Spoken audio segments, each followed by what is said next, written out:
You're listening to the Goggler Podcast with me, Uma, and I've got a very special guest joining me on the show today, the founder and CEO of Grim Film, Jared Lee. Jared, this is an absolute pleasure. Thank you so much for doing this. Hey, thanks for having me, man. We got to see your work for the first time. I'd heard about The Horologist for a very long time because it was in the news last year, and I never got a chance to watch it. And then we finally got a chance to see it on the big screen, and a lot of other people are going to get a chance to see it on the big screen as well. But before we talk about that, a lot of people know you when you started your career as a YouTuber. But I'm curious as to what that transition was like out of YouTube. How difficult was that to do, especially when you were going out into the industry and saying, hey, I can do more than just YouTube? It was hell. Why? What are the perceptions that people have about YouTubers? There was this stigma whereby YouTubers can't do serious production work. And I think the funnier thing was that there were a lot also of production people trying to get on the YouTube bandwagon because it was shiny, it was glamorous, there was money to make, Yeah, and it seemed easier because we didn't need to have high-end lights and cost was lower. And honestly, confession, it was better. right. I mean, cost is low. You can rock up with a phone. It's great. Like I could like just turn off my brain and just go, right? And I didn't have to care like, oh, the lighting here is how, or like this prop, the color don't really match. We just like go and we'll think of a stupid idea and I keep thinking that kids these days have it a lot easier than our generation because even buying lights is cheap now. Like it yeah, used to be thousands, and now you can get it for hundreds. yeah, dude. Yeah. Like with your phone and a few $100, you can get some pretty good lights and make something look really good, right? If I had the phone at this like this level of technology in 2011, who needs a team? When we started, the first thing that we ever uploaded on YouTube was actually a short film. So when people ask me like why the transition, I think it was really more of me just like, you know what, I want to go back to do what I really came here to do. And I think I would be very honest, right? Seeing how that we started in 2011 and we got like some views and then it starts growing, and in Malaysia that time no one was actually like doing this on YouTube, and like so happened that me and like a few others like Genie Boy, Joseph Germani, and like a few of us popped up. And usually when few different individuals or groups come out and there's like hype, there is movement. And so there is a bit of like FOMO when I see like, oh, my peers getting to upload more Right. consistently, more frequent, and they start growing, and then you feel left out. And I gave into the peer pressure of like, hey, you know what? Maybe just doing short films whereby we can only upload like once a month or once every 2 months isn't enough anymore. But to be fair, at that time it was really fun lah. Like we'd go out and just shoot, even though if it's a short film. And we actually use like this construction light we bought from Ace Hardware. So it was like 70 ringgit. And that was the only light we had in like the first few short films. But I think my partner at that time, Roy, he was really good with his shots and everything. So for what it was, during that time it was quite a thing. And when I gave in to the peer pressure and just like, you know what, I have this idea about just appearing as this Coco character and just go like full 100% Stephen Chow inspired. I killed the audience, man. Like 2011, we built like a really good group of people who kind of enjoyed like really sad short films. And when suddenly this other end of the spectrum thing came out, people were like, whoa. So the good thing was we started to gain people locally. Before that, we were more like Philippine followers. Like it was very funny because in 2012 we uploaded this short film with the main lead was this Indian talent, and radio station from India actually called me and like, hello, you're on air now. Then I'm like, what? So the very awesome thing is that it was reaching out there. And for the longest time, we were known as a Filipino channel because our talents look Filipino. So Right. we were just trying to absorb and like how people perceive a YouTube channel is from just based on who is on it. Yeah. Long story short, 2015, I sat down one day and like, hey, it's been a while since I wrote a film. Yeah. And I was like on autopilot and the mind was just conditioned to just like, what is the next funny thing? What is relatable? What is, and I realized that, our brain is so like delicate in that way whereby when we just go on repeat on a certain thing, it's trained to just be like that. And when I sat down, like, hey brain, I want to do this thing that I used to do, which I thought I was like pretty good at, and it was blank. Because you've got to reconfigure your thinking, right? Because you've been doing the YouTube thing for so long.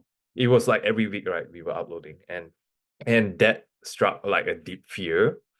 There was like this existential crisis, and it was then I knew like it didn't matter if I lose the whole channel, I lose like my subscribers, I lose whatever. But storytelling was in the end the main thing that I wanted to do.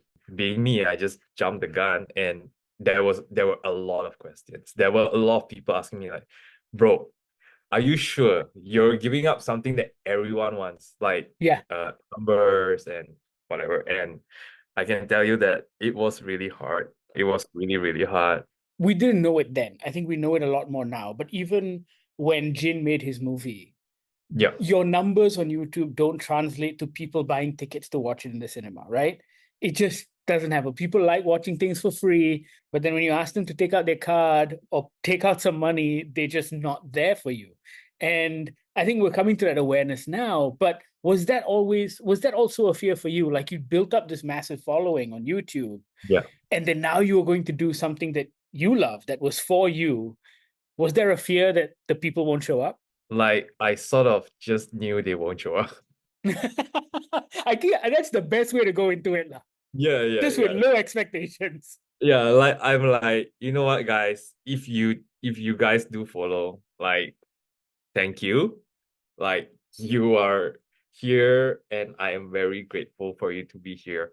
And if you didn't, like, thank you for the support till then. And I think I went into the whole I want to be a filmmaker thing, looking at it like a blank sheet, right? I didn't like pull with me whatever that I've built. And I saw it was a bit hard to digest that, to see like the numbers drop or it just stayed stagnant and we let the YouTube channel die. But there was fulfillment every time we made like a proper film, right? There was like that sense of fulfillment, even though it was self-funded, it was a lot of work, it was sleepless nights, and there were a lot of critics at first, and there are still. But I think it was just part and parcel of it. But I would still say like throughout these 13 years, there was never a point of content, even though it's YouTube or film, that I'm not thankful for. Like along the way, I've never been to film school, right? Along the way, every bit of this journey was my film school. So Like every film you make is your learning experience, right? yeah, for sure. If that wasn't hard enough, you did your two short films, and then you decide to do something even harder by doing animation, which is just insane. I mean, with film, you can rock out with a camera or a phone and you can churn something out in hours, right? Animation can take years, man. What the hell was that jump? Dude, growing up, I'm like huge anime fan. Like I can tell from the influences, like from what I've seen, right? the first thing that I wanted to be as a kid was a manga artist. Like that was it. Like I would like buy A4 papers and try to emulate Dragon Ball and whatever. I took foundation in animation, but it was through that course where I had one assignment whereby we had to do 500 drawings because it's frame by frame. Right. So it was 500 drawings. I brought toothbrush to school and then brush my teeth and go to class. And it was like old school, right? Because it's just still the light box. You have to be there. And then I draw 500 drawings and you have to scan 500 times, then only edit the thing together. And it was then I questioned myself, do I really like animation? uh, I love the craft, but I realized the root of it all is still story, right? That's why from animation I went into journalism. There was no like really story writing class or film writing class, and that time I was a bit lost. But I think through chasing journalism and writing, I found other mediums whereby my story can be told. So I guess it's another kind of full circle situation. So when I had the chance to explore mediums, especially MCO, but before MCO, I was already like trying to get into the whole animation thing by Yeah. doing like a mixed live action animation first, work with different studios, work with different talents, and slowly find the best way to go about it. So MCO hit and I'm like, I can't shoot. I can write for sure. So I just wrote and I asked myself like, what have I not done but I will always wanted to do? And manga. So manga came to life and I thought like, hey, there's like I puasa. I see the manga. I'm like, yes. One thing led to another. There was a chance to pitch it to MDEC. And I'm like, it's kind of complete. So the pitch was easier. I was like, hey guys, I've got this thing. You've actually got the finished product. Yeah, I'm like, everyone's pitching like top line ideas. I'm like, you get to see from A to Z, okay or not? And then they were like, yeah, let's go. That was my first fully animated short horologist. And as creatives, we'll never be happy with whatever the No, of product course is. not, right? I knew the team pushed as much as they could. I was really stubborn. I pushed also, and that was really low budget. So I really thankful for what they've done. So for what it was, I'm like, you know what, let's just send it out. And last year just sort of just went crazy lah. So, what were the inspirations for the horologist? Talk to me about the stylistic inspirations, the look. I mean, yes, obviously rooted in manga and anime, but were there any specific creators that you were inspired by? I swear when the lockdown happened, I suddenly, I always complain as a business owner and also a commercial director that we never get the time to be an artist. I envy the artist friends, but at the same time, I need to also Eat. like feed my team. I need to, Yeah. yeah. Then there are nights where I question myself, why did I even start a company? I should have been alone. Yeah, so when lockdown happened, I saw the chance to be an artist. So I set like a routine, and every day I would spend like 3 hours not doing anything else besides just that's right. The main thing that at that time that I really resonated with and really wanted to challenge myself was how can I write a film that's good enough for Black Mirror to say, hey, I want that as an episode. So that was my main challenge. And Love Death Robots just launched the first season during that time. And I'm like, it could be either of these shows. And I wanted my script to be at least on par. You put it there and no one would question like, I kind of hate it when people say, oh, for Malaysian, it's quite good. When we review movies, Jared, that's usually the distinction that we have to make, right? In that Yeah. there are two bars almost. There is good for a Malaysian movie, and then there is just good on any level, right? And it's funny that you have to make that distinction. I think it's because Malaysians have been disappointed so many times. Like they paid money to go and see a movie, and then they've been like, this is rubbish. And I think they've almost given up. So, in trying to convince them to go back to the cinema and be like, no, no, no, guys, this is actually very good. You have to go check it out. Yeah, It's actually quite hard to do these days. it is. Yeah. I think it's not just Malaysia, but Hollywood is struggling as well. But it wasn't just horologist, right? In the sense that Influencer, your other short film, had very Black Mirror vibes. So Influencer was the first attempt. It was a halal. The challenge was to do a halal Black Mirror, which is like dude, so hard to do. Very hard, yes. There was so many imagery in my mind that if I share now, I think we're gonna ban for life.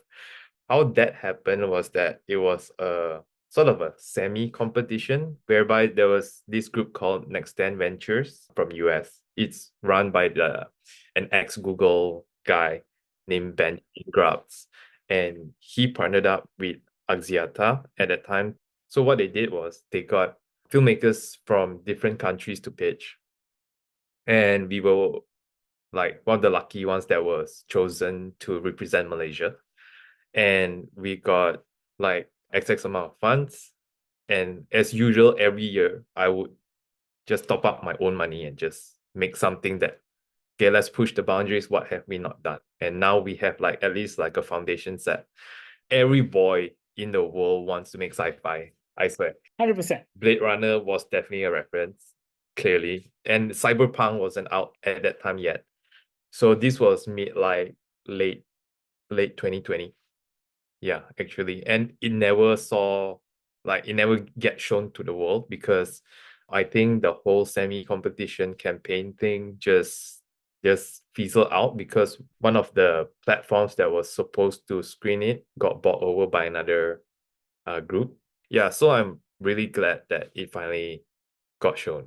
Like it was chosen for like Tokyo Short Shorts Film Festival and a few other things, but a lot of people ask me like, hey, when can we see this? Or why have you been quiet? Have you been working on anything? And I guess that's the double-edged sword with making these sorts of things, right? Because if you want to submit for festivals and stuff, they've got all these strict rules on, oh, you cannot put it on YouTube, you cannot put it for free, Yeah. and all of that stuff. So it must suck lah, having created this thing and then just keeping it in a vault somewhere. You can imagine from like, let's shoot this, edit, and upload every week to let's shoot this with a lot of money and not sleep and work really hard and like you better not show anyone for the next 2 years. Oh, yeah, that is rough. Yeah. So with Horologist, once you got it out there, what has the response been like? And has that inspired what's coming next? I don't know how much you can talk about Cyber Ronin, but you showed us a clip. Yeah. How much of, I guess, the positive response to Horologist had you going, hey, you know what? I'm going to make a whole series because I like punishment. It's all of us grew up with Asian parents, so punishment's like a reward. Actually, I've got another. So when I made Horologist, the manga, and the idea was to make 3 more mangas, short, Okay. silent, no dialogue. If you realize there was no dialogue, Yep. and we tackle the theme of human greed. It could be lust, it could be money, it could be, and that was the idea. And I have actually another completed silent manga called Omakase, and clearly it's about gluttony, but it's very non-halal, that piece, and the goal was to make 4 and launch like a proper book, right? Nice. Yeah, so that was the goal, but I did not expect horologists to just like kind of semi blow up. Opportunities and doors start to open. So I saw a chance to chase something more punishing. So Cyber, which you saw, after the accolades that horologists has gathered, I think I see more support back home and outside. And I think MDEC, who was really supportive throughout the journey, and they were like, I went to pitch for actually a production fund, and they said I was the first one to reject it because people would just take it and make whatever. And I was like, sorry, I know this is out of the norm because I applied for it and I say no because I didn't want to just take money and do like a mediocre work, right? So I asked for a lower amount and went into development. And with the development fund, I made Cyberonin. The script is done, like a full film script. We are now still thinking if how we can break it apart into 8 episodes of like half an hour each. And because initially the development fund was for feature film, so we did that. And while doing that, I I did not stop. I made my rounds, and a lot of investors mentioned that there's a higher chance of getting a series funded. So beggars can't be choosers. I said to the writing team, which is me, Shern, and Alvin, we just have to make sure we can possibly do both to whoever that knocks the door first, right? But not only that, I think with the feature and the state of cinema at the moment and the box office pressures, as in the avenues for a series have grown significantly over the last 5 years. Exactly. Yeah. Yeah. And so it's going to be, I'm not going to say it's easy because it's still hard, but I think it's easier to get it out there than releasing your movie in a single market. And then if it doesn't perform, nobody else wants it. And there's just this whole thing. Meanwhile, if you are on a streamer, you get a global release instantly. The plan was really to target it globally. I know it's easy to say it, but it's a lot of work. Tell me this. Cyber Ronin, clear Japanese influences. Mm-mm. How are you doing it? Like, I'm assuming if it's feature length of the series, there's going to be dialogue. Is it going to be in Japanese? Is it going to be in English? It's going to be Japanese. Oh, nice. Interesting. All right. We are going to have Japanese people on board for sure. And I think anime is accepted globally as a Japanese medium. It is accepted as a Japanese medium, but I have to say this, the most fascinating thing about anime, which I think Hollywood hasn't caught on to, is that the Japanese are so happy amalgamating everything into That's anime. yeah. They've got blonde haired, blue eyed characters. I remember I was watching, I think it was Miyazaki's son did a 3D animation about witches. I can't remember the name now. Okay. And I was watching it, and my wife came in, and my wife's like, I'm really confused. Everyone is speaking Japanese, but it looks like they're in the Netherlands or something. I'm like, yeah, man, Japanese people don't care. It's cool. There's a manga slash anime slash live action that's called Kingdom. Yes, I know it. Yeah, it's based on China history, loosely based, and they just make up stuff. Full Metal Alchemist is actually like Europeans. It's like you cry on the whitewashing, but in Full Metal Alchemist live action, you get a Japanese guy with blonde wig. Watching your short clip for Cyber Ronin, it's very clear that it's all of the stuff you love because it's anime and sci-fi kind of blended together, right? When you write something like that, do you write for yourself or do you write thinking about a potential market or a potential audience? Because I'm sure that's the question you get asked all the time by investors and studios, etc., right? It's a very good question. So I have actually like a few IPs in development. As creatives, it's never just one. There's always that shiny new bright idea. I think thanks to being on the most mainstream platform in the world and making very like for the audience kind of content, I'm wise enough to put my IPs in groups. So like I would see it and I will like, this is mainstream. This is sort of short scenery, but it can be art. Yeah. Cyber Ronin is a good mainstream IP, but it's everything I love, right? So the mindset going to Cyber Ronin was like, if I were to do a mainstream piece, it has to still resonate with me. It has to be things that I would like really spend long time working on it, and I don't feel I'm selling my soul off. And also something that you want to watch, Yeah, for sure. that you would get excited about if you saw a trailer, right? When I saw the first shot done, which was if you remember the last shot of the teaser where the girl gets thrown, I was like, I'm finally here. Like it's the quality. I'm finally here. Yeah. Okay, so I guess this is the big question for anyone who is listening to this who wants to be an animator or has dreams about getting into the film industry.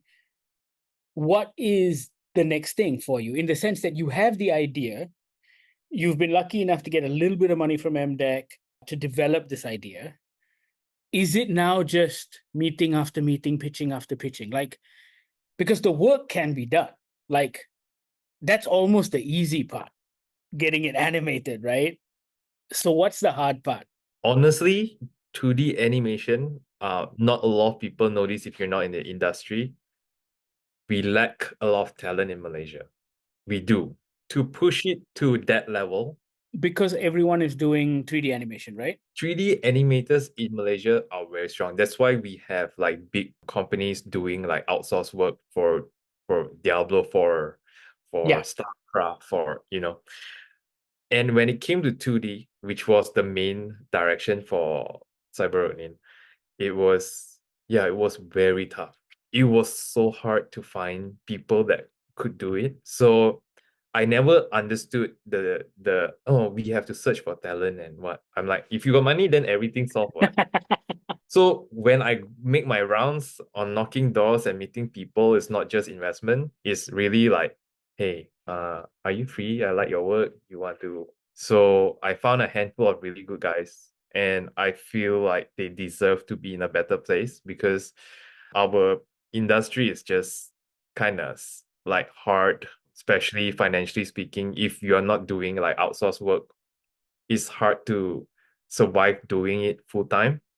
I'm also in the midst of thinking like how does it make sense if I form like a full-time team, and would that increase my chances of making this product that I want to make, and can I pay them right?